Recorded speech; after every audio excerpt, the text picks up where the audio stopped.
wondering why we don't know what an injury is from somebody who all he does is talk every chance he gets. I was going to explain to you. So is he hiding what he has? No, I was going to explain to you. Why isn't he being forthright? Okay, I'm trying to explain it to you. If you just shut up for a second and let me tell you. They put Dillon Gabriel on the field, and there's no business for Dillon Gabriel to be on the field. And he looks like there's no business for Dillon Gabriel to be on the field. There's no business he should have been a top 100 pick. Okay? So I don't blame Dillon Gabriel. I'm not hating on Dillon Gabriel. I blame the people that hired him. I blame the people that drafted him. I blame the people that told Kevin Stefanski, you're playing Dillon Gabriel. Those are the people, who, by the way, are not going to talk this week. They're hiding in a bunker somewhere. The Cleveland Browns are standing at a crossroads, a decision that could define their season and possibly the future of the franchise. Fans are furious, analysts are split, and locker room whispers are turning into full-blown debates. The question is echoing across Cleveland and throughout the NFL world. Should the Browns bench Dillon Gabriel and start rookie sensation Shedeur Sanders? For weeks, Browns Nation has watched Dillon Gabriel struggle to deliver. Missed reads, underthrown passes, and a visible lack of chemistry with his receivers have left many wondering if it's time for change. The calls are growing louder, from the stands, from the media, and now even from within the team itself. The storm brewing inside the Cleveland Browns organization is no longer quiet. It's an explosion waiting to happen. I've seen enough. I said I've seen enough last week.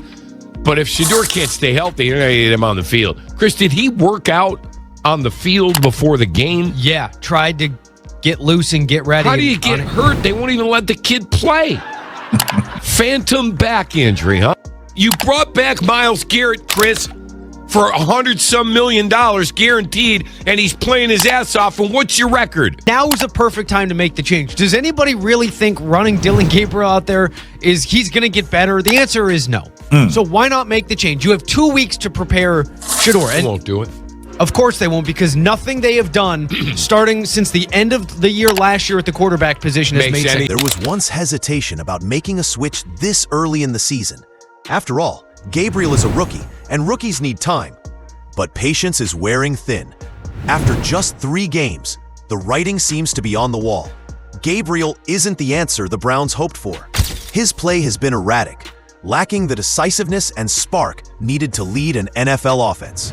In contrast, Shedeur Sanders, the young quarterback who's been the subject of both hype and controversy, is waiting on the sidelines, untested but burning with potential.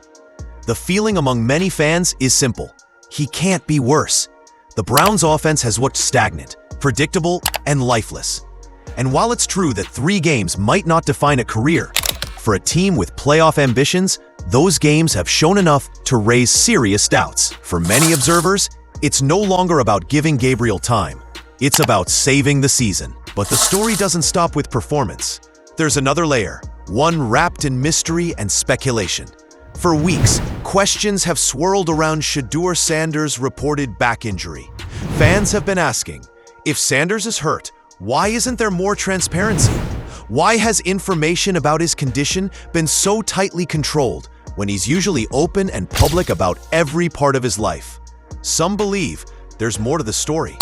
Rumors suggest that the team, or perhaps people above the team, may be shaping the narrative about Sanders' health. The theory goes that if he's being told to play along with the injury story, it could be a calculated move to protect him from bad PR or to delay the inevitable quarterback switch. In the brutal world of NFL politics, perception matters as much as performance. I'm done with this. This is getting stupid.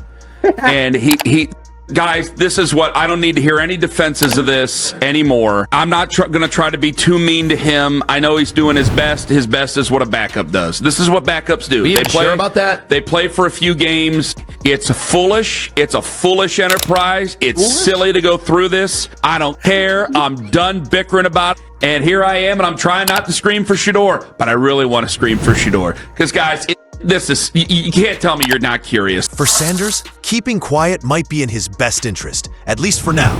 Speaking out could backfire, creating headlines that question his professionalism before he's even taken his first NFL snap. Still, the silence is deafening. Fans want answers. And each passing week without clarity only fuels the speculation that something bigger might be happening behind the scenes. If you go back to the data, the contrast between these two quarterbacks becomes even clearer. Let's look at their Pro Football Focus, PFF, scouting reports from before the draft. And it's like reading a prophecy that predicted exactly what we're seeing today. What we're going to do is we're going to prove that Albert, that was a lie. Albert, let's be real. This is his PFF profile. This is what his scouting report was coming out of college. It said Dillon Gabriel's downfield, one of his weaknesses was he turns down open field passing options. Gabriel's average downfield passing depth in 2024 was 7.0. The 7th lowest mark in FBS, not college, not in the Big Ten, not in the SEC, it's in FBS, right? And the difference between Bo Nix and Dillon Gabriel is Nix took advantage of downfield options. Gabriel's big-time throw rate was 3.2%. Dillon Gabriel's scouting profile. Gabriel's report was filled with red flags. His measurables, height, arm strength, hand size, and athletic testing, all ranked in the 35th percentile or lower. That means he was physically below average for an NFL quarterback in nearly every category. Then there's his play style. Analysts noted that he was too conservative, often turning down open receivers deep downfield. His average pass traveled just 7.0 yards, one of the lowest marks in college football. That hesitation has carried into his NFL play, where he's been reluctant to take risks, and it's killing drives. This isn't just about two quarterbacks. It's about the Cleveland Browns' identity. For years, this team has been searching for a steady hand at quarterback, a true leader who can deliver under pressure.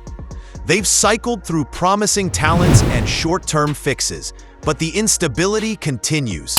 Now, they have a decision that could either define a new era or send the franchise back into chaos. Benching Dillon Gabriel might be bold, but sometimes bold is exactly what's needed. The fans know it. The locker room knows it. The question is, do the coaches and executives have the courage to act? Because if they don't, this season could slip away faster than anyone expects. The Cleveland Browns find themselves in a defining moment. Dillon Gabriel has had his chance, and the results speak for themselves. The offense lacks rhythm, the spark is gone, and the team looks like it's waiting for someone to take charge. Shedeur Sanders might not be the perfect answer, but right now, he represents hope. The kind of hope that can reignite a team and its fan base.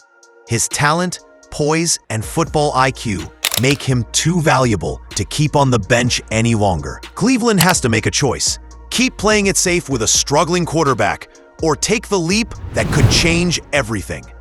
And if history has taught us anything, fortune doesn't favor the cautious. It favors the bold. So, Cleveland fans, what do you think?